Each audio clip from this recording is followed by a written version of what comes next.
What happens when you're 45 years old with autism and your aging parents are no longer able to take care of you? Well, you don't have too many options because there's no specialized home catered for autism here in Singapore.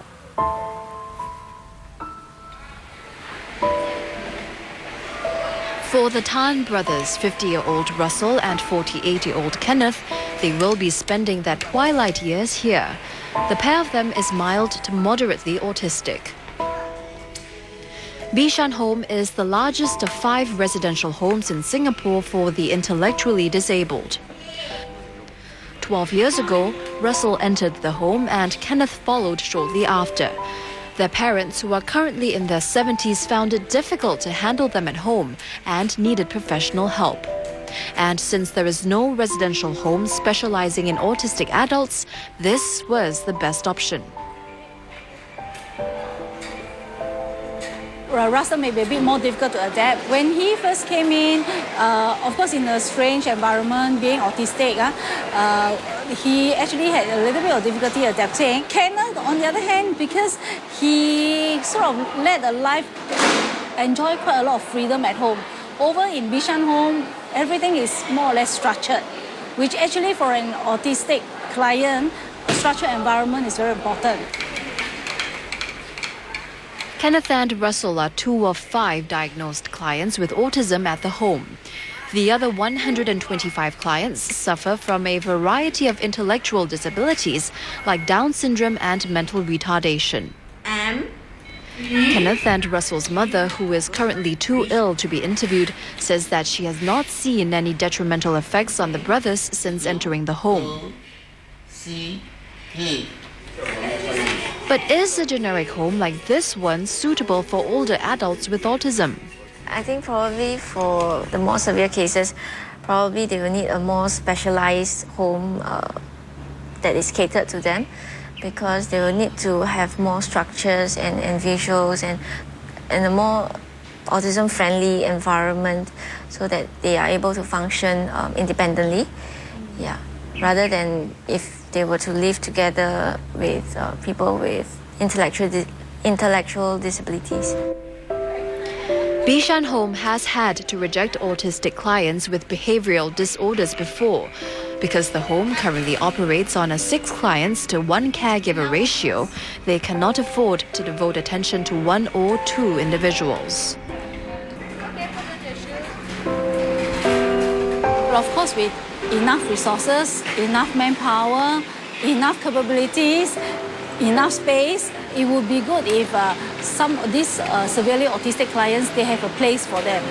Because really, we know that there are many out there whereby families are finding it very, very difficult to cope with them in their house. Because in Bishan Home, we do not have these capabilities like a psychiatrist, psychologists, speech therapists, occupational therapies, physiotherapists. These are actually very, very important.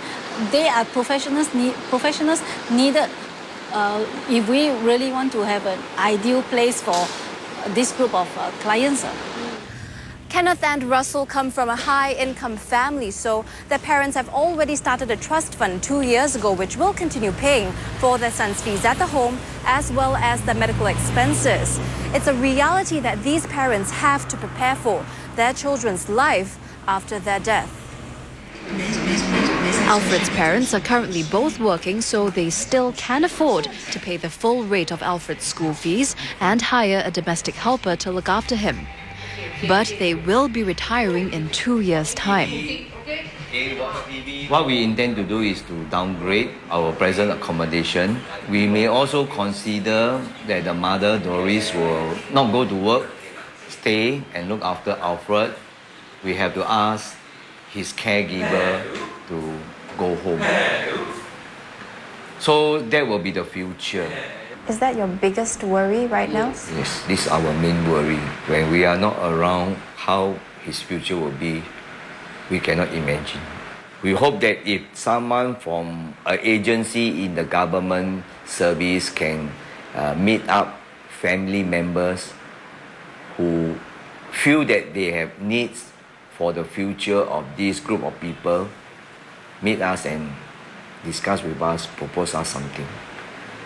At this moment, we really need help, need idea from any government agency to let us know that there's this care for them.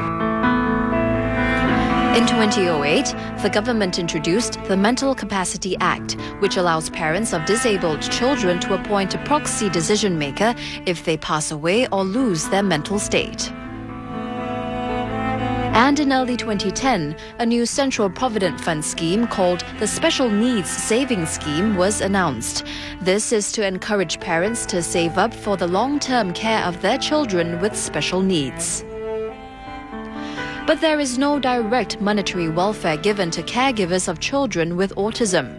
Alfred's parents are appealing for transport and medical subsidies, as well as monetary payouts to help care for Alfred in the future. When Get Real contacted the relevant authorities, their response was, "We must be careful not to monetize obligations and responsibilities within the family through providing family caregivers with direct care payments or allowances."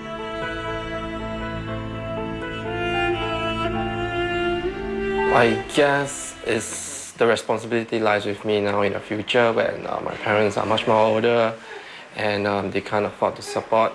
So I have to bear the whole responsibility looking after him. I think it's part and parcel of life where in the future like someone has to take care of their old parents, but for me I just have to take care of my younger brother, that's all. Give me one only. In a meritocratic society like Singapore, people like Alfred who are unable to contribute to the economy might be deemed a social burden.